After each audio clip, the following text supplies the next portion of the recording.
Diabetic, diabetes जिसे सामान्य तौर पर मधुमेह कहा जाता है, चयापचय संबंधित बीमारियों का एक समूह जिसमें लंबे समय तक रक्त में शर्करा का स्तर ऊंचा होता है, यानी शुगर का। ऊंचे शुगर के लक्षणों को अक्सर पेशाब आना, प्यास की बढ़ोतरी होना और भूख में वृद्धि होना। यदि अनुपाचित पाचन रहित छोड़ दिया जाए तो मधुमेह कई जटिलताओं का कारण बन सकता है। तीव्र जटिलताओं के कारण से मधुमेह एक भयावह या खतरनाक बीमारी माना जाता है। तो आज इसी बीमारी के ऊपर चर्चा करने के लिए हमारे साथ स्टूडियो में उपस्थित हैं डॉक्टर नवीन अग्रवाल, जो कि सीनियर फिजिशियन एवं डायबिटोलॉजिस्ट हैं और साथ ही सीईओ एंड डायरेक्टर मनोकामना हॉस्पिटल से हैं। नमस्कार नवीन जी। Thank you.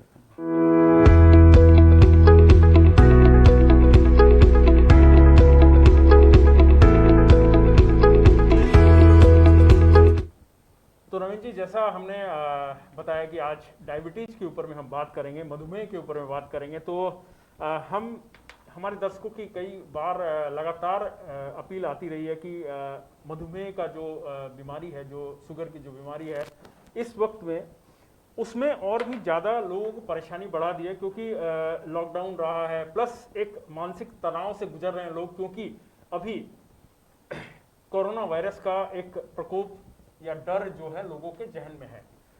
तो इस स्थिति में पहली बात मैं यही पूछना चाहूँगा कि इस स्थिति में शुगर कितना बढ़ सकता है, इस तनाव की स्थिति में? करेक्ट। देखिए, डायबिटीज़ एक मल्टीफैक्टोरियल डिजीज़ है। मल्टीफैक्टोरियल मतलब खाली एक कारण से डायबिटीज़ नहीं होता, बहुत सारे कारणों से डायबिटीज़ होता है। लेकिन मेन जो कारण होता है वो इंसुलिन की कमी से होता है। और इंसुलिन कहाँ से निकलता है? इंसुलिन आपके पैंक्रियास बोल के एक ग्रंथि होती है पेट के अंदर, वहाँ से निकलता है। इसकी कमी हो जाए साधारणतः तब हम डायबिटीज़ बोलते हैं। लेकिन डायबिटीज़ को इंक्रीज़ करना, ब्लड शुगर को इंक्रीज़ करने के लिए कई सारे प्रिसिपिटेटिंग फैक्टर्स हैं, जैसे कि स्ट्रेस हो जाना। जब भी स्ट्रेस हो जाते हैं तब तरह तरह के कुछ हार्मोन्स निकलने शुरू कर जाते हैं जो ग्लूकोज लेवल को बढ़ा देते हैं, डायबिटीज़ को बढ़ा देते हैं। इस कोरोना काल में खाली मैं एक चीज़ और बोलना चाहूँगा जो सबसे इम्पोर्टेंट है कि एक तो सेडेंट्री हैबिट्स हो गई हैं, लोग बैठे रहते हैं, इससे वॉकिंग वगैरह नहीं होती, जिससे कैलोरी खर्च नहीं होती, जिसके कारण शुगर बढ़ने का चांसेस होता है। अब जब हम बैठे हुए हैं तो सबका मैंने देखा है, अक्सर ज़्यादातर पेशेंट लोग के वजन बढ़ गए हैं। मैं देखता हूँ 3 महीने बाद, 4 महीने बाद जो पेशेंट आ रहे हैं एकदम बड़े फूल के, ज़्यादा वजनदार हो जा रहे हैं।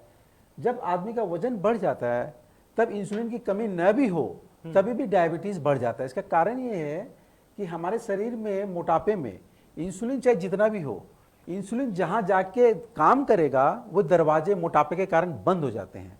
इसको हम लोग बोलते हैं इंसुलिन रेजिस्टेंस। इसके कारण डायबिटीज़ बढ़ जाता है। तीसरी बात, इस कोरोना काल में देखा गया, जिसको कोरोना हुआ, जो इस रोग से ग्रस्त हुए, उसमें स्टेरॉइड दिया गया बहुत ज़्यादा।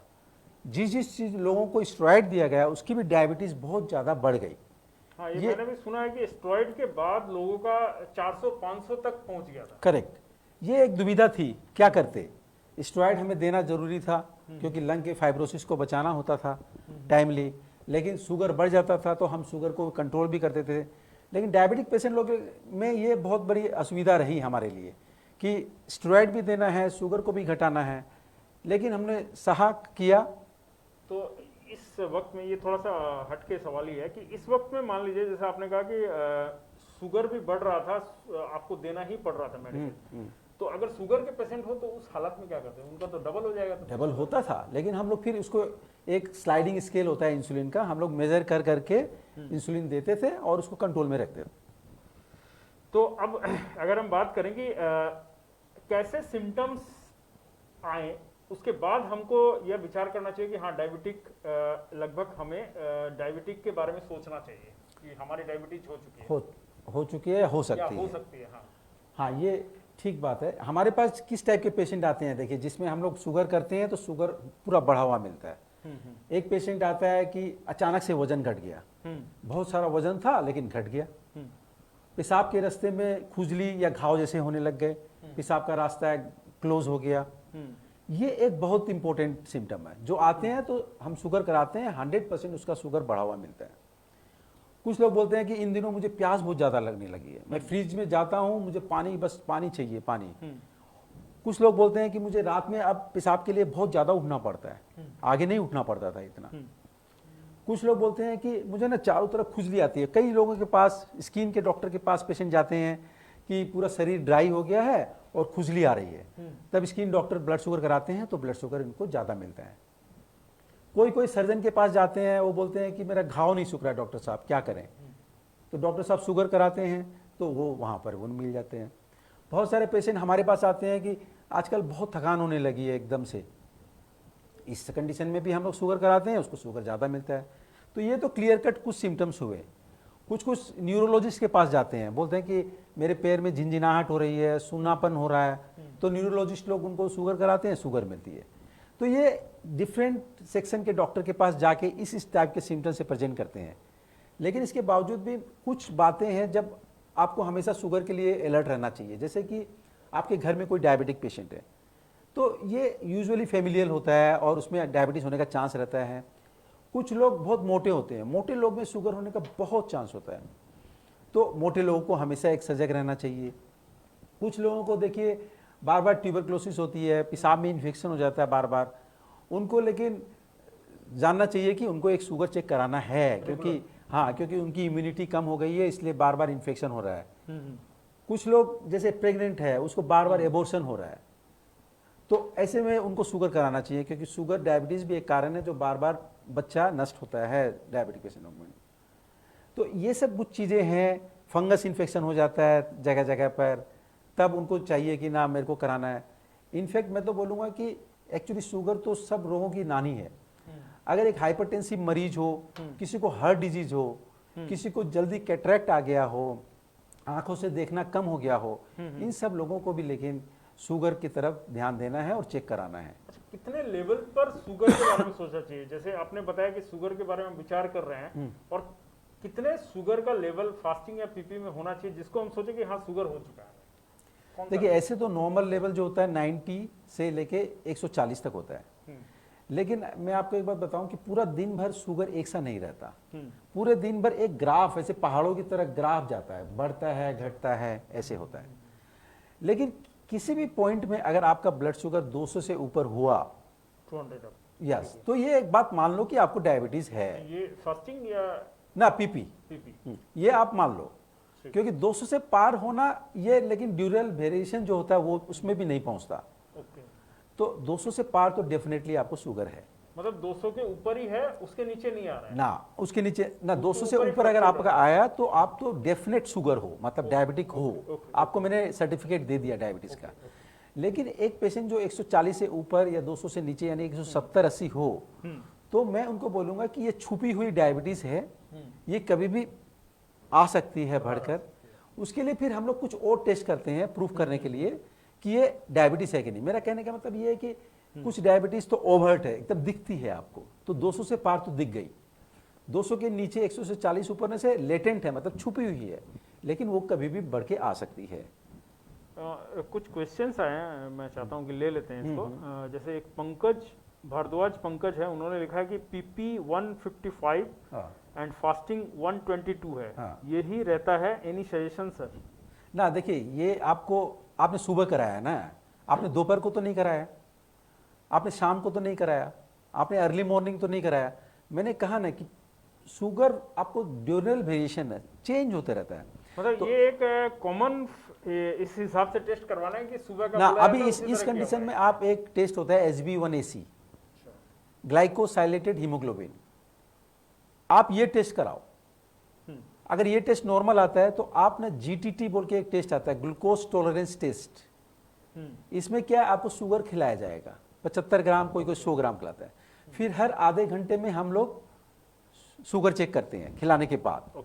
उस कंडीशन में जब कभी भी 200 से पार आए, तब मैं आपको इसके मानूंगा कि हाँ ये सिग्निफिकेंट है और आप एक लेटेंट डायबिटिक हो और आपको डायबिटीज फ्यूचर में कभी हो सकता है।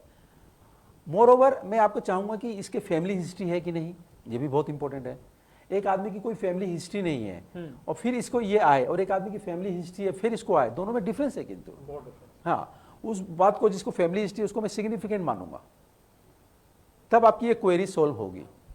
तो और क्वेश्चन है, लेकिन हम उससे पहले जो हमारे सवाल हैं वो हम कर लेते हैं। डायबिटीज में डाइट का एक महत्वपूर्ण रोल होता है, क्योंकि यह बीमारी ही अक्सर देखा जाता है कि खान पान के हेर फेर के कारण ही ज़्यादातर होती है, ऐसा मैंने सुना है।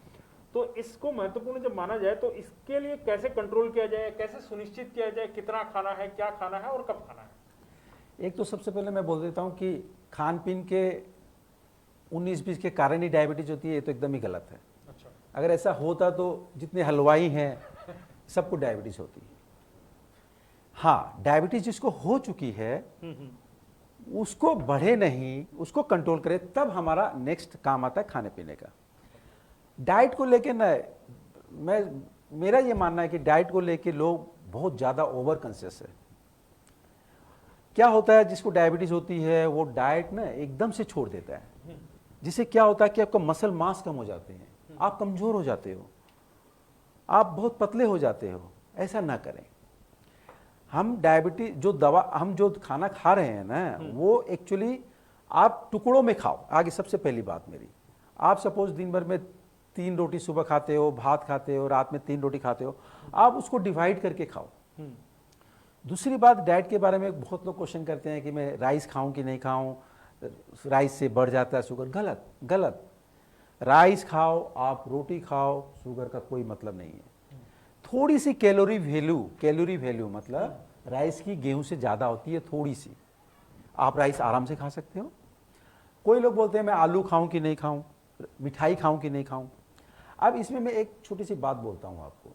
देखिए, आप आलू खाते हो ना, तो एक आलू बराबर कितना होता है मालूम है? 1.5 रोटी। आप एक रसगुल्ला खाते हो, एक रसगुल्ला मतलब 2 रोटी। मैं बोलता हूं कि आप यदि 2 रोटी सुबह खाते हो, आप रोटी मत खाओ, एक रसगुल्ला खा लो, मंजूर है। हमें कैलोरी बैलेंस करनी है। तो ये छोटी छोटी चीज जिसको हम अवॉइड करते हैं, आप खुद ही आप समझ जाओगे कि किसको अवॉइड करना है। चीज छोटी होती है लेकिन कैलोरी वैल्यू बहुत ज्यादा होती है। आलू जैसे मीठा रसगुल्ला 2 रोटी के बराबर मैंने कहा। आप फल खाते हो तो जूस मत खाओ। देखो, जूस बनाने में आपको 5 मौसमी लगती है, सपोज मौसमी की जूस की बात करता हूं, लेकिन मैं बोलता हूं कि एक मौसमी खाओ ना, छिल के 2 मौसमी खा लो, उसमें फाइबर भी जाएगा, पेट भी भरेगा, आप जूस मत लो। तो ये एक आपको मेंटेन करना है चीज़ों को। डाइट के बारे में सबसे अहम बात मैं यही कहता हूँ कि आप बार बार खाओ, टुकड़ों टुकड़ों में खाओ, थोड़ा थोड़ा करके खाओ। फॉर एग्जाम्पल, आप सुबह सो के उठे, आप बेड टी लो, आप बेड टी के साथ में आप बिस्किट लो, क्रीम क्रैकर आती है जो भी थोड़ी बहुत शुगर फ्री, फिर आप नाश्ता लो, फिर आप 11-12 बजे सलाद लो, फिर दोपहर को 1 बजे खाना खाओ, फिर 3 बजे चाय बिस्कुट लो, फिर 6-7 बजे थोड़ा सूप लो, फिर 8 बजे आप खाना खाओ। देखिए मैंने कितनी भाग में डिवाइड कर दिया।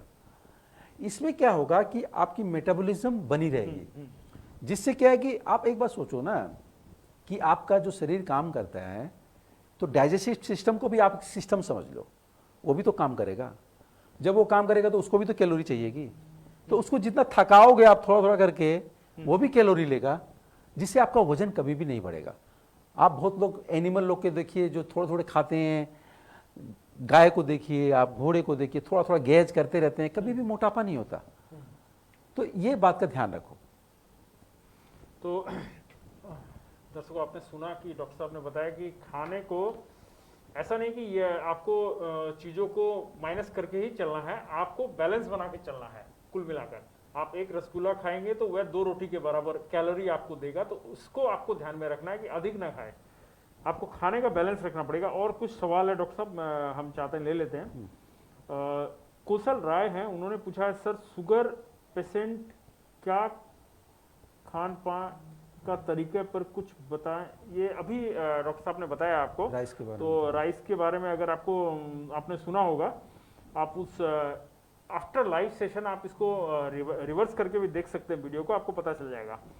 अलका वर्मा है, इन्होंने भी पूछा है डायबिटीज से क्या बोन में स्वेलिंग हो जाती है? ना, ये तो एकदम ही कोई कनेक्शन ही नहीं है। बोन स्वेलिंग और डायबिटीज का कोई कनेक्शन नहीं है। बोन से डायबिटीज का कोई कनेक्शन नहीं है। डायबिटीज इंसुलिन है, डायबिटीज लीवर हो सकती है, फैट हो सकता है, लेकिन हड्डी में कुछ नहीं है। हाँ, ये बात जरूर है कि डायबिटीज में हड्डी कमजोर हो सकती है, ये लेकिन एक इनडायरेक्ट वे है, ये बहुत लेंदी प्रोसेस है, ये साइंस की बात है, क्योंकि डायबिटीज तो सब लोगों की नानी है देखिए, तो उसमें हड्डी भी थोड़ी कमजोर होगी। क्यों? हाँ, यस। और क्यों कमजोर होगी? ये मसल के थ्रू होती है। मसल कमजोर होती है तब सारा बोझ हड्डी पर जाता है और फिर हड्डी पर दिक्कत आती है, लेकिन डायरेक्ट कोई कनेक्शन नहीं है स्वेलिंग का। तो अलका जी, आपने, अलका वर्मा, आपने सुना, डॉक्टर साहब ने बताया, आपके सवाल का जवाब दिया, और भारद्वाज पंकज जी ने फिर दोबारा लिखा है, मगर मैं आपसे रिक्वेस्ट करूंगा भारद्वाज पंकज जी, आप डॉक्टर साहब से डायरेक्ट जाकर मिले, मनोकामना हॉस्पिटल में डॉक्टर साहब बैठते हैं। आपका सवाल दोबारा मैं डॉक्टर साहब को बता देता हूँ। इन्होंने कहा कि सर कोई फैमिली हिस्ट्री नहीं है, ये टेस्ट अर्ली मॉर्निंग करता हूँ, empty stomach and after breakfast 2 hour. तो डॉक्टर साहब ने तो बताया था आपको, वो तो फिर HbA1c करना पड़ेगा, ग्लूकोज टॉलरेंस टेस्ट करना पड़ेगा, वो प्रूफ करेंगे बाद में। तो वह आपके टेस्ट के बाद ही पता चलेगा। इसके बाद डॉक्टर साहब अब बात करते हैं, बहुत से लोग कहते हैं कि शुगर को बैलेंस रखने के लिए या फिर शुगर से लड़ने के लिए हमें एक्सरसाइज की बहुत आवश्यकता होती है, इसका बहुत बड़ा रोल होता है। तो कौन सी एक्सरसाइज इसके लिए की जा सकती है? देखिए, एक्सरसाइज के बारे में भी मैं बताता हूँ। मैं ज़्यादातर पेशेंट लोग आते हैं, शुगर आ जाती है, पैनिक हो जाते हैं, खाना पीना कम कर देते हैं और एक्सरसाइज करते हैं। बोलते डॉक्टर साहब मैं तो 5 किलोमीटर अब घूमने लगा हूँ, 6 किलोमीटर घूमने लगा हूँ। क्यों भाई? इतना नहीं बोलते हैं हम एक्सरसाइज करने के लिए। हमें exercise 30 minutes per day 5 days in a week, आप समझ लो 30 minutes per day 5 days in a week. हमें सिर्फ एक्सरसाइज इतनी चाहिए ताकि ब्लड रिसर्कुलेशन हो सके। सेकेंड नंबर में आपको इंपॉर्टेंट बात बताता हूँ एक्सरसाइज के समय। अक्सर मेरे पास लोग पेशेंट आते हैं कि मैं एक्सरसाइज कर रहा था, उस समय पता नहीं मुझे धुंधला दिखाई पड़ा, मैं अचानक से एकदम बैठ गया, पसीना पसीना हो लगा। ये हाइपोग्लाइसीमिया होता है एक्सरसाइज के समय जो डायबिटिक पेशेंट है। इसलिए आप जब एक्सरसाइज करने जाओ ना, तो साथ में एक ब्लड शुगर की कुछ भी चीज़ जरूर लेके जाओ, नंबर 1। और नंबर 2, आपके पास एक तो कार्ड जरूर होना चाहिए कि मैं डायबिटिक हूँ, ताकि कोई भी आप कभी भी यदि ट्रेन में ही हो, एक्सरसाइज करते समय जो भी हो, आपके पास कोई भी आदमी बेहोश हो जाए तो देखेगा ना कि आप तो कार्ड से पता चल जाएगा कि इसको हाइपोग्लाइसेमिया है, और उसमें फटाक से आपको शुगर दे देगा तो ठीक हो जाएगा। एक्सरसाइज करते समय आप लेकिन शुगर की एक पैकेट जरूर रखो या कोई लोजेंस रखो। तीसरी चीज़, एक्सरसाइज करते समय आप लेकिन कॉटन पहनो, लूज कपड़े पहनो, जूते भी पहनो एक अच्छे क्वालिटी के, मोजे आपके एकदम कॉटन के होने चाहिए, क्योंकि जब आप एक्सरसाइज करते हो तो सड़क पे बहुत सारी कील पत्थर ये सब हो सकते हैं। एक डायबिटिक पेशेंट को लेकिन पैर में अगर घाव हो जाए ना तो वो बहुत घातक होगा, इस बात का आप ध्यान रखो। और एक्सरसाइज का एक और मैं बताता हूँ आपको कि जिस पेशेंट को डायबिटीज़ के साथ में हार्ट डिजीज़ हो, हाइपरटेंशन हो, या कोई प्रेग्नेंट हो, या कोई नर्व की प्रॉब्लम हो, ऐसे क्रिटिकल पेशेंट को एक्सरसाइज करने से पहले लेकिन डॉक्टर से सलाह जरूर लेनी चाहिए कि हमें एक्सरसाइज कैसे करनी चाहिए। और आप एक्सरसाइज में ना ओवर एंथुजियास्टिकली एक्सरसाइज मत करो, देखिए इससे कुछ नहीं होगा, आपको नुकसान होगा। आप और वेट वाला एक्सरसाइज आप मत करो, that is isometric contraction exercise बोलते हैं, वो मत करो आप। वॉकिंग, योगा ये सब सही है। और 30 minutes per day and that is 5 days in a week. आपको 5 किलोमीटर 7 किलोमीटर घूमने की जरूरत नहीं है। ऐसे ही डायबिटीज में लोग पतले हो जाएंगे और आपकी मसल्स कमजोर हो जाएगी, खाना आपका होगा नहीं वैसे, और फिर एकदम टनटना के पतले लोग आ जाते हैं, जिससे और अदर कई सारी प्रॉब्लम हो जाती है। यस यस यस, जूझना पड़ता है। तो दर्शकों, आपने सुना, आप ध्यान रखिए सेहत का, और एक्सरसाइज भी आपको लिमिटेशन में ही करनी है, 30 मिनट्स 5 डेज। और उस वक्त में आपको अपने पास ग्लूकोज की गोलियां भी रखनी है, जिससे आपका ग्लूकोज का स्तर या शुगर का लेवल गिरे तो आप उसे बैलेंस कर पाए। तो अब जब आपने कहा कि पैर की बात, तो मुझे ध्यान में आया कि पैर की बात अक्सर जब डॉक्टर के पास जाते हैं तो शुगर पेशेंट तो अक्सर डॉक्टर बोलते हैं कि आपका पैर दिखाइए। तो पैर की रखवाली कैसे करें और ये कितना घातक हो सकता है, कैसे सावधानी रखें इसकी? देखिए, मैं एक बहुत बड़ी बात बताता हूँ कि दुनिया में जितने एम्पुटेशन होते हैं ना रोग के कारण, उसमें डायबिटीज नंबर 1 है। डायबिटीज के कारण गैंग्रीन हम आए दिन देखते हैं, हमने 3 दिन पहले भी देखा, आज भी मुझे डाउट है कि उस पेशेंट को डायबिटीज गैंग्रीन मिलेगा, अभी हम टेस्ट में भेजे हैं। It is so common. अब देखो, आप चेहरे को चमकाने के लिए क्या नहीं करते हो? आप घर पे कितनी देर, आधे घंटा मेकअप करते हो, ये सब करते हो। डायबिटिक पेशेंट लोग को मैं एक बात बताना चाहता हूँ, आपने कभी भी अपना पैर देखा है? आपने कभी पैर, एक बार ध्यान दो, आप हफ्ते में एक दिन पैर की रखवाली करो, अच्छे से साफ करो। पर्टिकुलरली जब आप नेल काटते हो ना, उसमें ध्यान दो। आप अगर जूते पहनते हो ना, तो कॉटन के मोजे पहनो। आप जो चप्पल पहनते हो ना, डायबिटिक की चप्पल भी आती है, बहुत सॉफ्ट मुलायम, या डॉक्टर सोल की चप्पल आती है बाटा में। आप जूते पर ज्यादा पैसा खर्चा करो, आप कपड़ों पे से ज्यादा जूते पे खर्चा करो, क्योंकि पैर एक बहुत ही इंपॉर्टेंट चीज है। एक चीज और मैं बताऊंगा, जो पर्टिकुलरली जो भारी पेशेंट होते हैं, उसका ना आर्च खत्म हो जाता है। आर्च मतलब एक ऐसा होता है, देखिए पैर किसी का पिलर होते हैं सब, ये आर्च जब खत्म हो जाता है तो फ्लैट हो जाता है। फ्लैट होने से ज्यादा प्रेशर पड़ता है नीचे, जिसके कारण वहां पर कॉर्न हो जाते हैं। कॉर्न धीरे धीरे घाव का रूप ले लेते हैं। तो वैसे पेशेंट लोग के लिए मैं बोलूंगा कि जूते पर बहुत ज्यादा ध्यान देने की जरूरत है। और आप हफ्ते में एक दिन बढ़िया से पेडिक्योर आप कर लो, घर में जाके सेवलन में पानी डुबा के पैर को अच्छे से थोड़ा सा स्क्रब करके साफ करके, रात में पर्टिकुलरली बढ़िया से क्रीम लगा के आप सो, पैर की समस्या कभी नहीं आएगी। हाँ, अगर पैर में कोई स्मेल आने लगे, पैर में यदि कोई कॉर्न हो, कोई फटा हुआ थोड़ा सा भी चीज़ हो, हल्का सा कालापन आने लगे या लाल आ जाए, या पैर में कोई लोकलाइज स्वेलिंग हो जाए, इस कंडीशन में लेकिन आप ज़्यादा देर बैठना मत, डॉक्टर को ज़रूर दिखाना, क्योंकि उस समय अगर हम कंट्रोल कर लें तो आगे की प्रॉब्लम नहीं होगी। पैर में प्रॉब्लम क्यों होती है डायबिटीज़ में, ये भी थोड़ा बहुत मैं आपको समझाता हूँ। देखो, डायबिटीज़ पेशेंट में खून की सर्कुलेशन है ना पैर पे, वो कम हो जाती है। खून का सर्कुलेशन किसी भी चीज़ की लाइबिलिटी के लिए ज़रूरी होता है। जो चीज़ में खून सर्कुलेशन नहीं होता वो तो डेड हो जाता है। तो खून सर्कुलेशन कम हो जाता है, क्योंकि उसकी जो आर्टरी होती है मोटी हो जाती है, सर्कुलेशन कम होता है। दूसरा क्या होता है, डायबिटीज़ नस में अफेक्ट करती है। तो नस में क्या है, न्यूरोपैथी बोलते हैं इसको, न्यूरोपैथी रहती है, तो उसको एहसास ही नहीं होता गर्म ठंडा का, चोट का। तो चोट कब लग के चली गई उसको मालूम ही नहीं होता है, सेंसलेस हो जाता है। तीसरी चीज़ है इम्यूनिटी कम होती है, इन्फ्लामेशन ज़्यादा हो जाता है। तो ये सब कंडीशन से क्या होता है कि घाव बनने का बहुत चांसेस होते हैं। थोड़ी सी सावधानी खाली हो। डायबिटिक पेशेंट लोग के लिए मैं विशेष करके बोलूँगा, आप चेहरे के लिए कितना कुछ करते हो, दाढ़ी बनाते हो, एक दिन आप खाली हफ्ते में अपने पैर की तरफ ध्यान दे देना। तो डॉक्टर साहब कुछ क्वेश्चंस और आ चुके हैं। लामू शेरपा है, उन्होंने लिखा है डायबिटीज से क्या बाल झरना एंड बॉडी में इचिंग होती है? ये तो पहले ही हमने बताया है, पेशेंट लेके आते हैं इचिंग लेके, ड्राई हो जाती है स्किन, और पूरा इचिंग लेके स्किन डॉक्टर के पास जाते हैं। बाल झड़ने की बात को एक किया पॉइंट। देखिए, बाल डायरेक्टली, फिर वही बात है कि डायरेक्टली नहीं झड़ता। बाल झड़ने के देखिए कारण, अगर इचिंग बालों में है तब आपको सेवेरिक डर्मेटाइटिस या बालों की कोई फंगस इन्फेक्शन बीमारी है। फंगस इन्फेक्शन कहीं भी हो सकता है, आप बालों में भी हो सकता है। तो डायबिटीज से अगर बालों में फंगस इन्फेक्शन हुआ तो हो सकता है, और उसके कारण बाल झड़ सकते हैं। That is indirect. आप सिंपल खाली डायबिटीज से ना सोचो, डायबिटिक पेशेंट है, उसको फंगस इन्फेक्शन हो गया बालों में, टीनिया कैपिटिस वहां से झड़ना शुरू हो गया, तो आप फंगल इन्फेक्शन का ट्रीटमेंट करो, साथ में डायबिटीज का ट्रीटमेंट करो, ऐसे होगा। तो संभावना है, आप इस बात को लेकर आप डॉक्टर से कंसल्ट कर सकते हैं, डॉक्टर साहब का यही सलाह है। और एक सवाल है, सर मेरे पापा टाइमली सभी मेडिसिन लेते हैं as per prescribe by doctor, but sugar test करने पे कभी रिपोर्ट बहुत अच्छी आती है, कभी बहुत ज़्यादा दिखाता है, please suggest what to do. Vijay Kumar. देखिए, ये इस टाइप की डायबिटीज़ जो होती है ना, ये यूजुअली एल्डरली में होती है, ज़्यादा उम्र जिसको हो, इसको हम लोग ब्रिटल डायबिटीज़ बोलते हैं। ब्रिटल डायबिटीज़ क्या होती है, बहुत फ्लक्चुएट करती है, कभी कम कभी बहुत बेसी दिखाएगा।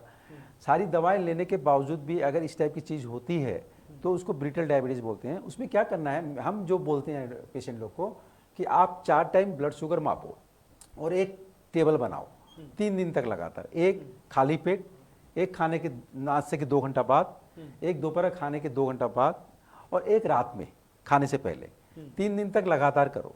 तब क्या होता है कि मेरे को पूरा आइडिया हो जाता है कि आपका ब्लड शुगर कहाँ किस समय फ्लक्चुएट कर रहा है। फिर हम उसको इस हिसाब से ट्रीटमेंट करते हैं, एक नंबर बात। दूसरा नंबर बात, अब देखिए अभी बहुत सारी अच्छी ग्लूकोज मापने की चीज़ें आ गई है। एक ऐसी हम अपने पेशेंट लोग को देते हैं जो यहाँ लगा देते हैं, वो हर 15 मिनट में ब्लड शुगर ऑटोमेटिकली लेते रहती है। वो 1 दिन के लिए होती है, 3 दिन के लिए होती है, हम 14 दिन तक भी ले सकते हैं। तो एक तो सबसे पहले हमको जो आपका सुबह शाम जो एक शुगर का चीज़ है दवा लेते हुए, वो एक मेरे को जानना ज़रूरी है। ये एक क्लियर कट पिक्चर आ जाने से 24 आवर की शुगर की क्लियर, तब हम कहाँ कौन सी दवा दें या इंसुलिन ऐड कर दें या कहाँ कम कर दें, वो हम अच्छे से एडजस्ट करेंगे। ऐसे में थोड़ी हमको मेहनत लगती है, लेकिन एकदम लाइन में आ जाएगी चीज़ें। तो ये मैं पूछने वाला था कि इंसुलिन माने कितने लेवल पर जाने से लेना पड़ता है? देखिए लेवल की बात नहीं, मैं एक बहुत अच्छी डाटा बताता हूँ आपको। आप देखो, India is a capital of diabetes, every 4th person को डायबिटीज़ है, आप भी देखते ही होंगे, जानते ही होंगे। लेकिन इंसुलिन की खपत कितनी है इंडिया में मालूम है? पूरी वर्ल्ड की 1%, यानी कि इंसुलिन लेना ही नहीं चाहते लोग। इंसुलिन के प्रति एकदम क्या है, देखिए किसी ज़माने में मैं आपको बताता हूँ, जैसे एस्थमा पेशेंट होते थे, तो कोई ज़माने में ना लोग इनहेलर नहीं लेना चाहते थे, क्या हो जाएगी, आदत हो जाएगी। लेकिन हमने, डॉक्टरों ने, मीडिया ने, सबने बहुत मेहनत करके लोगों को समझाया कि इनहेलर लीजिए। जैसे इनहेलर लेने लगे, देखिए आप अब हॉस्पिटलाइजेशन इस सब में कम हो गया है, लोग फटाफट ले लेते हैं, ठीक हो जाते हैं। वैसे इंसुलिन के प्रति जागरूक करना हमारा काम, मीडिया का काम, सबका काम है कि इंसुलिन लो, इंसुलिन जरूरी है। अब आपका क्वेश्चन था कि इंसुलिन कब लेनी चाहिए, कितने डोज के बाद। देखिए अब जैसे एक टाइप का डायबिटीज़ है जिसको हम लोग IDDM बोलते हैं, इंसुलिन डिपेंडेंट डायबिटीज़, जो यंग में होती है, जिसमें कोई फैमिली हिस्ट्री नहीं होती है, जो यूजुअली 40 से नीचे की होती है। वो तो नाम ही है इंसुलिन डिपेंडेंट, उसमें तो फिर जितना भी आपका ग्लूकोज शुगर हो आप इंसुलिन दो। दूसरा जो जिसकी आप बात कर रहे हो, दैट इज दूसरे टाइप की डायबिटीज़, जिसको हम NIDDM मतलब नॉन इंसुलिन डिपेंडेंट डायबिटीज़ भी बोल सकते हैं, जिसमें यूजुअली फैमिली हिस्ट्री होती है, यूजुअली 40 एबव ये डायबिटीज़ होती है। अब कितना लेवल होने के बाद, ये क्वेश्चन मेरे को सही नहीं लग रहा, कब लेना चाहिए इंसुलिन ये देखते हैं। यूजुअली तो कोई लोग बोलते हैं 300 से पार होने के बाद इंसुलिन लेना चाहिए वगैरह, लेकिन इंसुलिन तब लेना चाहिए जब सपोज आप दवा ले रहे हो, मोर देन 3 ड्रग्स फेल हो जाए, तब। एक तो 300 से पार, तब। कभी भी कोई भी स्ट्रेसफुल कंडीशन, जैसे आपको सर्जरी करानी है, आपको कोई कैटरेक्ट का ऑपरेशन कराना है, आपको घाव हो गया, आप प्रेग्नेंट हो, ये स्ट्रेसफुल कंडीशन जब जरूरी कंडीशन है, तब आप इंसुलिन लेना है आपको। उसके बाद आप यदि बहुत पतले हो गए हो, देखिए बहुत सारा दवा खाने से सब आदमी पतले हो जाते हैं, इंसुलिन हम लोग उस मरीज को देते हैं और अच्छा से वेट गेन करते हैं, तो उस कंडीशन में हम इंसुलिन देना चाहिए। आपको यदि कोई टारगेट ऑर्गन इन्वॉल्व हो गया, सपोज आपको आंख में प्रॉब्लम हो गई इंसुलिन के डायबिटीज के कारण, आपको नर्व में प्रॉब्लम हो गई, आपको किडनी में यूरिया क्रिएटिनिन थोड़ा बढ़ने लगा, ये सब कंडीशन में तो आपको इंसुलिन लेना ही है, तब आप दवा में मत जाओ। तो इंसुलिन का इंडिकेशन देखिए ऐसे बहुत होता है, लेकिन ये डॉक्टर टू डॉक्टर डिपेंड करता है, लेकिन इंसुलिन तो हमेशा ही सबसे सही है। और आप जानते हो इंसुलिन की कमी से इंसुलिन डायबिटीज़ होती है, तो आप इंसुलिन बाहर से दे दो, उससे अच्छा तो कोई चीज़ नहीं है। हाँ, कुछ लोग हैं जैसे मोटे लोग हैं जिसके पास में एम्पल इंसुलिन है शरीर में, लेकिन इसके बावजूद भी डायबिटीज़ है, वैसे कंडीशन में क्या होता है, मैंने आगे भी बताया, ड्रग इंसुलिन रेजिस्टेंट हो जाता है, क्योंकि उसके जो दरवाजे होते हैं जहाँ जाके इंसुलिन को काम करना, वो ब्लॉक होते हैं। तो उसमें फिर एक्सरसाइज करके मोटापा कम करने से ये सारी प्रॉब्लम सॉल्व हो सकती है। तो डॉक्टर साहब कुछ क्वेश्चंस और हैं, बस सब हम लोग आखिरी दौर में ही चल रहे हैं। एक है तरुण मिश्रा है, उन्होंने लिखा है कि मेरी मम्मी को डायबिटीज है, वो बोलती है उनको रेबिक के साइड में, इन्होंने क्या लिखा मुझे समझ नहीं आ रहा, दोनों साइड में दुखता है, वो भी क्या डायबिटीज के कारण होता है? किस साइड में दुखता है? रीबेक लिखा है इन्होंने, क्लियर नहीं हो रहा है, क्लियर आगे नहीं है। बढ़ते हैं। और राज बिला अग्रवाल है, उन्होंने लिखा है मेरा बीपी हमेशा ज़्यादा रहता है, अचानक डाउन हो जाता है, क्या शुगर है? ना, मैं तो आगे भी बोला कि कोई भी बीपी को पेशेंट को शुगर है कि नहीं, ये नहीं, लेकिन आपको चेक कराना चाहिए। और आपको बीपी है तो आपका फैमिली हिस्ट्री है कि नहीं, आपकी उम्र कितनी है, ऐसे तो नहीं हो सकता अचानक बढ़ेगा अचानक घटेगा, ये बात से तो मैं सहमत नहीं हूँ। तो ये फैमिली हिस्ट्री हो सकता है? फैमिली हिस्ट्री है, लेकिन ऐसा नहीं हो सकता कि अचानक से बढ़ गया, अचानक से घट गया, तब तो फिर तो आपको दिखाना पड़ेगा भाई, कोई दूसरी बात होगी। तो डॉक्टर साहब अब आखिरी वक्त में एक और सवाल है, हमारे जहन में आ रहा था और दर्शक भी जानना चाहेंगे कि नियमित रूप से कौन कौन से टेस्ट करवाने चाहिए डायबिटीज की रख रखाव के लिए? हाँ, ये एक चीज़ है, जैसे आप देखो डॉक्टर के पास तो आपको जाना चाहिए 1 महीने में या 3 महीने में एक बार। ब्लड शुगर जो रूटीन ब्लड शुगर करते हैं 15 दिन में एक बार, ये आप याद रखो। ठीक है। दूसरा नंबर है HbA1c माने ग्लाइकोसाइलेटेड हीमोग्लोबिन, ये 3 महीने में एक बार, क्योंकि ये 3 महीने का एवरेज देता है आपको। ब्लड प्रेशर हर महीने ब्लड प्रेशर आपको चेक कराना है। आंखों की चेक, ये हर 6 महीने में एक बार आंख की चेक जरूर कराइए। मैं एक वाक्य बताता हूँ एक पेशेंट का, जो हमेशा बेचारा आंख की चेक कराता था, मेरा डायबिटिक पेशेंट, लेकिन एक साल में विगत एक साल में नहीं कराया। और मजे की बात यह है कि उनको डायबिटीज रेटिनोपैथी हो गई, जो आदमी हमेशा कराता था 6-6 महीना। इसलिए जब टाइमली अगर आप डायग्नोस कर लो तो फिर आगे की प्रॉब्लम बहुत कम हो जाएगी। और यूरिन फॉर माइक्रोल टेस्ट, यूरिन टेस्ट आपको हमेशा कोई 6 महीना बोलता है, कोई साल भर में कराना चाहिए। तो ये 4-5 चीज़ें हैं, रूटीन ब्लड शुगर, यूरिन की टेस्ट, आंखों की टेस्ट, ब्लड प्रेशर, ये आपको रूटीनली ऐसे जैसे मैंने बताया है वैसे कराना चाहिए। तो दर्शकों, आपने देखा डॉक्टर नवीन अग्रवाल हमारे साथ थे, और जो कि डायबिटिक के स्पेशलिस्ट हैं और मनोकामना हॉस्पिटल से जुड़े हुए हैं, वहाँ के CEO और डायरेक्टर भी हैं। इन्होंने अपने अनुभव साझा किए, आपके सवालों के जवाब भी दिए। तो आपको हमारा ये कार्यक्रम कैसा लगा? इस कार्यक्रम को आप अधिक से अधिक शेयर कीजिए, ताकि जो लोग शुगर से ग्रस्त हैं, शुगर की तकलीफ को झेल रहे हैं, वह कम से कम हमारे इस कार्यक्रम के दौरान डॉक्टर साहब द्वारा बताए गए उपायों से लाभान्वित हो और उन्हें मदद मिले इस डायबिटीज से लड़ने की। तो ऐसे ही कार्यक्रमों में हम आगे भी आपको लेकर आते रहेंगे। डॉक्टर साहब भी हमारे साथ दोबारा फिर जुड़ेंगे, फिर अगले कार्यक्रम में हम जुड़ेंगे। डॉक्टर साहब, कुछ आप और अपनी ओर से कुछ सुझाव देना चाहते हो, प्रश्न जो आपके मन में हो तो आप दे सकते हैं। मैं वो स्वीटनर के बारे में बताता हूँ, मीठी गोलियाँ जो हाँ।